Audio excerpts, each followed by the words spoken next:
Bismillahirrahmanirrahim. Yang pertama adalah pembahasan tentang prinsipialitas wujud. Wujud merupakan salah satu persoalan yang penting dalam filsafat Islam. Perbedaan pemikiran para filsuf menjadi ranah perkembangan pemikiran filsafat Islam. Wujud berarti ada. Wujud merupakan eksistensi yang tertinggi dan realitas yang tak terbatas. Sehingga jika setiap orang ditanya tentang apa itu wujud atau apa itu ada, maka setiap orang mempunyai persepsinya masing-masing. Maka wujud disebut sebagai realitas yang tak terbatas. Wujud dalam filsafat Islam ada 3 bagian. Yang pertama ada wajib al-wujud, atau sesuatu yang tidak bisa dipisahkan dari wujud. Yang kedua ada mungkin al-wujud, yaitu sesuatu yang bisa wujud, bisa juga tidak wujud. Atau dalam kata lain, bisa ada dan bisa tiada. 3 ada mumtani al-wujud, artinya sesuatu yang tidak mungkin ada. Sekarang kita masuk ke dalam ranah tauhid, di mana kata wujud adalah salah satu sifat yang wajib ada pada Allah Subhanahu wa Ta'ala. Allah Subhanahu wa Ta'ala wajib wujud. Bukti wujudnya adalah kita sebagai makhluk, di mana Allah Subhanahu wa Ta'ala menciptakan sesuatu yang mungkin al-wujud, sesuatu yang bisa ada, bisa juga tiada. Ketika Allah berkehendak kita ada, maka Allah ciptakan kita di dunia.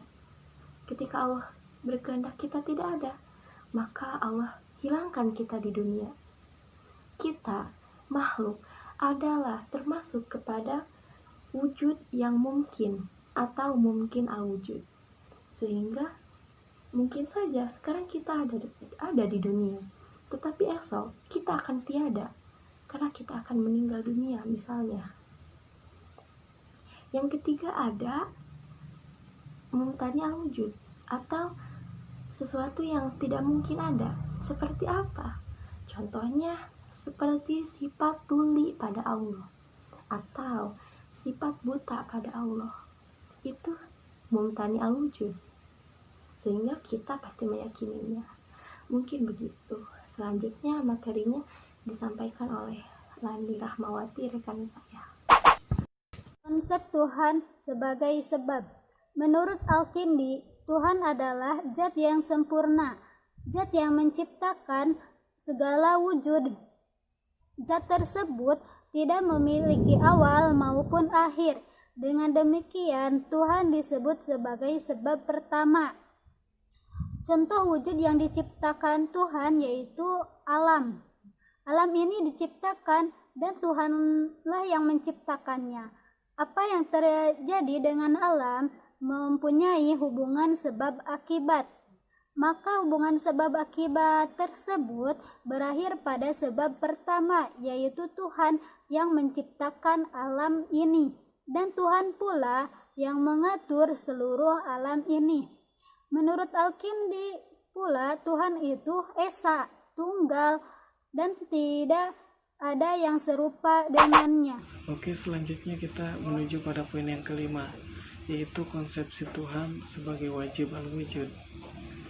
Nah, menurut Imam Al-Ghazali menyatakan bahwa eksistensi Tuhan adalah sebagai wajib al-wujud yang tidak membutuhkan sesuatu apapun.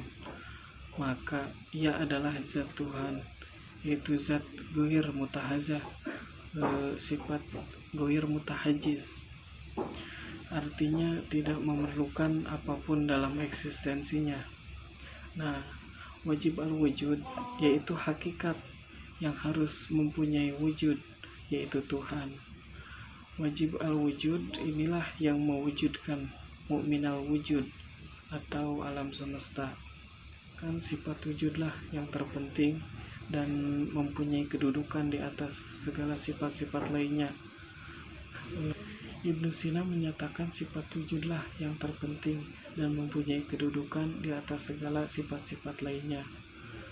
Hakikat dalam paham Ibnu Sina terdapat dalam akal, sedangkan wujud terdapat di luar akal. Nah, maka wujudlah yang membuat setiap hakikat mempunyai kenyataan di luar akal. Wajib wujud adalah realitas yang tertinggi. Pemikiran rasional akhirnya tertunduk kepada kebenaran agama, karena dalam penglihatan pikiran yang tinggi yang nampak pada akhirnya ialah hakikat tertinggi kedudukan, yaitu Tuhan yang mewujudat tunggal. Dalam surat Al-Najat dinyatakan Ibnu Sina sebagai berikut: sesuatu yang dibutuhkan adalah sesuatu yang masuk akal, bukan yang mustahil. Ada dibutuhkan ini adalah Allah Subhanahu wa Ta'ala. Segala yang ada itu adalah mungkin.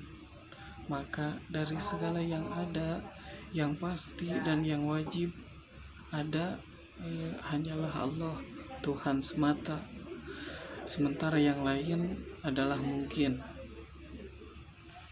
Oke, selanjutnya kita menuju pada poin yang keenam, yaitu konsepsi Tuhan sebagai cahaya. Nah, menurut Imam Al-Ghazali, cahaya dibedakan menjadi 3. Yang pertama, golongan pertama berlaku bagi semua, yaitu golongan dalam dirinya tidak dapat dilihat secara jelas. Misalnya, benda hitam berada pada kegelapan. Nah, itu contohnya. Yang kedua, dalam dirinya dapat dilihat, namun benda-benda yang memancarkan sinar belum menyala. Contohnya seperti bintang.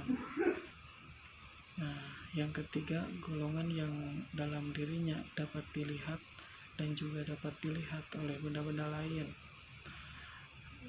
Contohnya api atau pelita menerangi suasana yang gelap gulita. Oke, selanjutnya pengertian cahaya atau nur adalah sesuatu dengan dirinya sendiri dapat dilihat, dan dengan sesuatu itu pula dapat dilihat benda-benda lain.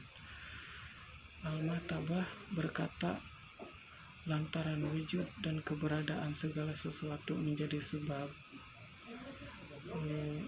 sebab penampakan segala sesuatu yang lain, maka objek sempurna cahaya adalah wujud itu sendiri.